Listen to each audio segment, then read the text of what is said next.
wake up in the morning, love, and the sunlight burns my eyes, and something without warming, love, bursts heavy on my mind. Lovely day, lovely day, lovely day, lovely day, lovely day. My fellow Toastmasters, good evening. Good evening. Did you know that song? Yeah. That song, actually, that song made me fell in love. I remember last year when I went here, I had this girlfriend, and then we broke up. After 5 years, we broke up, and then after 6 months of recovering, heartaches, pain, I met a girl. Her name is Bobby. No, her name is Carrie, and actually I met her in a party, in an American party in an American compound.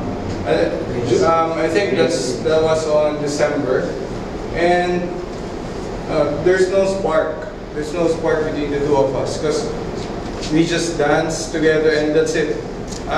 What I know is that that's it. That's the end of the night. Let's call it a night. That's it. No attractions or no exchange of phone numbers. But to tell you frankly, I asked for no exchange of phone numbers. That's what usually guys do. But I asked her full name. On my mind, there was I'm planning of something like a psychological strategy, but it's more of like a flirting for me because I was hurt from the previous relationship. So what I did was I asked for her full name, and then when I got home, I researched in the Facebook. So I filtered the Facebook. I filtered the workplace to Saudi Airlines because she that night I asked her where she worked, and she's a flight attendant in Saudi Airlines. And by the way, she at first her first impression to me was I was working as a Navy, as a Marines.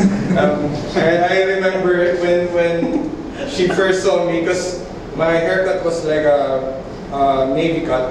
The hair is only in this part and this is shaved.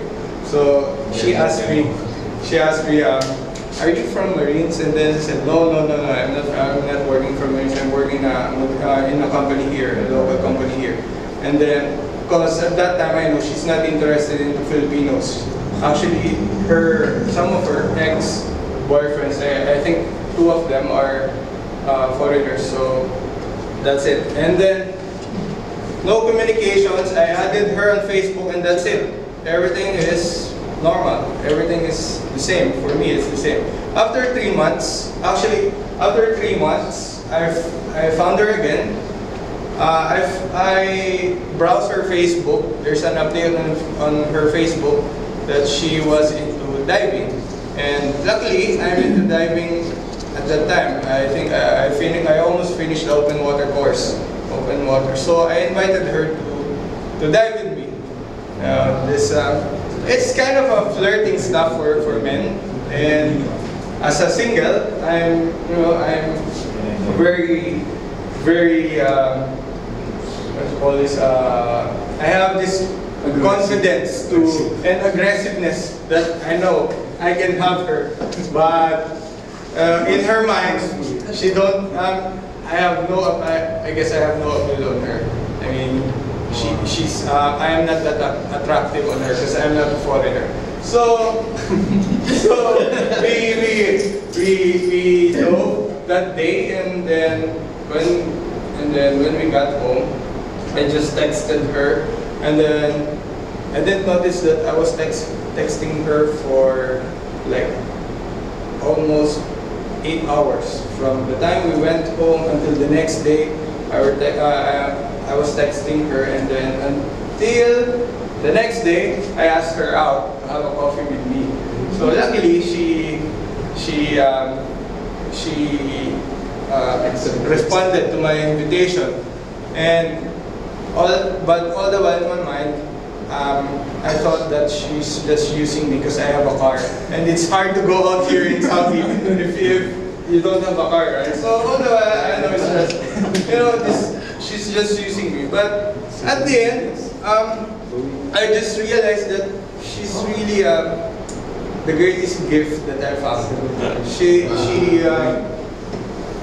After 6 months, I proposed to her, and I proposed to her. Me and my friends organized a scuba dive and proposed to her under the water. So actually it made her cry under the water. Can you believe crying under the water?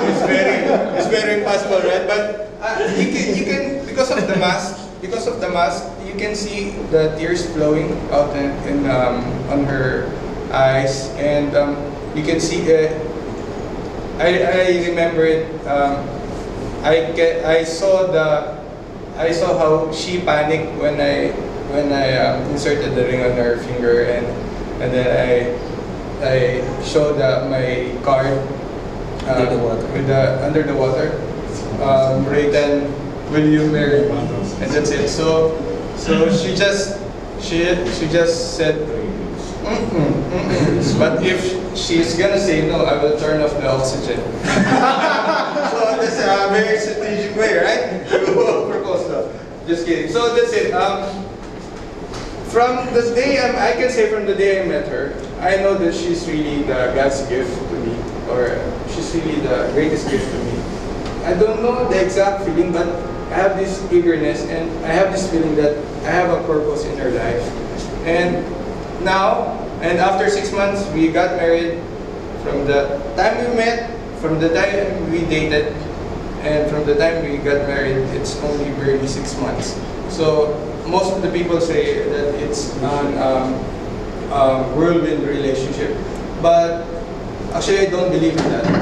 I believe that it's the decision of the two people, of the partners. If you want the relationship to work, you can work it out. And I told my wife, if you're just gonna play around with me, okay, let's play around, and I don't want to get married with you. But if you're serious with me, then I want to marry you. That's it. Close case. So right now I'm so happy that I'm sharing my life with my wife, and yeah, even though how hard or how painful you had in your past relationships, there's this one partner that will wait for you, or maybe we can call that a soulmate, that who's gonna be there for you for the rest of your life. So I think my advice is just wait, or maybe you don't know, they're just around you, and but I guarantee you, it's the best gift that you're gonna ever have. Back to you, Mr. Phil.